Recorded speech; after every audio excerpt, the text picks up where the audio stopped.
To the Till family, it's an honor to be with you again. You know, when I was preparing these remarks, I quite frankly, and my colleagues will understand this, I found myself trying to temper my anger as I was writing it. I'm not joking. I can't fathom what it must have been like. It's hard to believe I was 12 years old. And I just, I know no matter how much time has passed, how many birthdays, how many events, how many anniversaries, it's hard to relive this. It brings it all back. We were talking about Rev as if it happened yesterday. The images in your head, things you remember. But it's inspiring to see how many of your family have continued as mothers' courage to find faith in pain, purpose in pain. That's a remarkable thing, it seems to me. Insisting on an open casket for her murdered, and I might add, maimed and mutilated son. 14 years old. 14 years old. She said, let the people see what I've seen. Let the people see what I have seen. My God. All of us have lost children in other ways.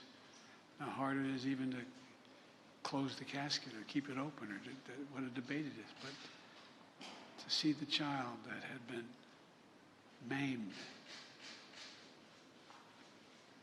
And the country and the world saw, not just heard the story of Emmett Till and his mother, as a story of a family's promise and loss and the nation's reckoning with hate, violence, racism, overwhelming abuse of power, brutality. It's hard to fathom. Hard to fathom this even in war for me. It's hard to fathom. But today, on what we've been, would have been Emmett's 82nd birthday, we had another chapter in the story of remembrance and healing. Just as we joined together when I signed the law in his name to make lynching a federal crime, think how long that took for that to happen.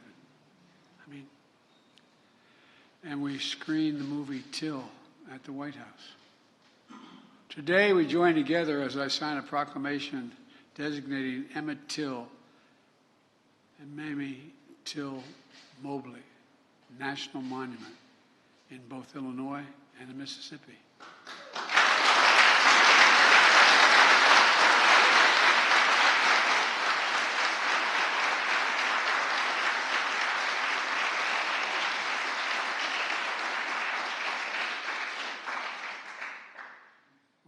Lynching as a matter of law, we talked about wanting to do this, but the support from the community has been so overwhelming.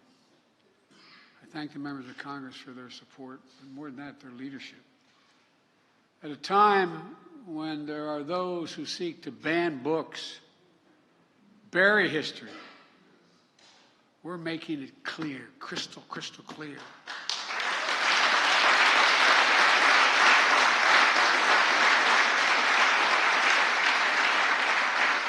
While darkness and denialism can hide much, they erase nothing. They can hide, but they erase nothing. We can't just choose to learn what we want to know. We have to learn what we should know. We should know about our country. We should know everything, the good, the bad, the truth of who we are as a nation.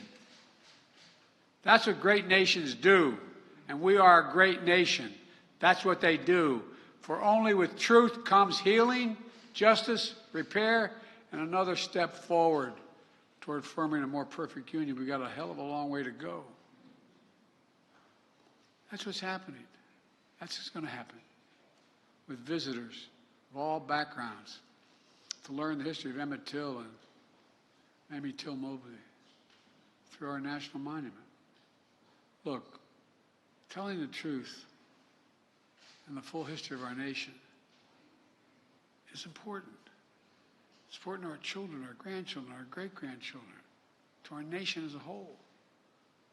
I've said it before. It was a lesson I learned coming out of, not like real leaders in the civil rights movement, but I came out of the civil rights movement as a kid, as a public defender. And I used to, think that if you pass something that was good, you can make hate go away. Hate never goes away. It just hides. It hides under the rocks. And given a little bit of oxygen by bad people, it comes roaring out again. It's up to all of us to deal with that. Up to all of us to stop it. Up to all of us. The best way to do it is with the truth. It's used in a different context, but I think it applies here. Silence is complicity. I will not be silent, nor will you be silent about what happened.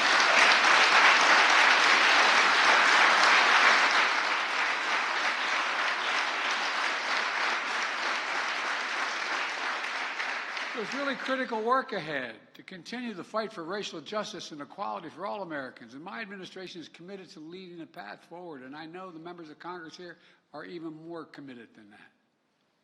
I'm going to close with this. The reason the world saw what Mrs. Till Mobley saw was because another hero in this story, the black press. No, I'm serious. Jet Magazine, the Chicago Defender, and other newspapers and radio announcers who told the story were unflinching in the bravery with which they told that story, making sure America saw what they saw. Ida B. Wells once said, quote, "The way to right wrongs is to turn the light of truth upon them. The way to right wrongs is to shine the light of truth on them." Well, that's our charge today. By the way, parenthetic, do you ever think we'd be talking about banning books in America? Banning history? I'm serious. To the Till family, to all of you here today, I thank you for your courage, for never giving up. Never, never giving up. Before I say even what's more is on my mind, I'm not going to leave this podium. No, I mean, it's just barbaric. Barbaric what happened. And seriously, all you moms out there, imagine the courage it took to say, let them see. The courage. It's now my honor to sign this proclamation in memory of Emmett Till and Miss Mamie Till Mobley. And I thank you all for being here. And I know I'm considered too much of an optimist. But I believe if we keep pushing, we're going to continue to make progress. We're going to continue to make progress. It's already being made. The idea that when that 14-year-old was buried, that in this Indian treaty room, there were this many people of color holding powerful office, changing the direction of the country, would have been beyond our comprehension. And we're just getting started.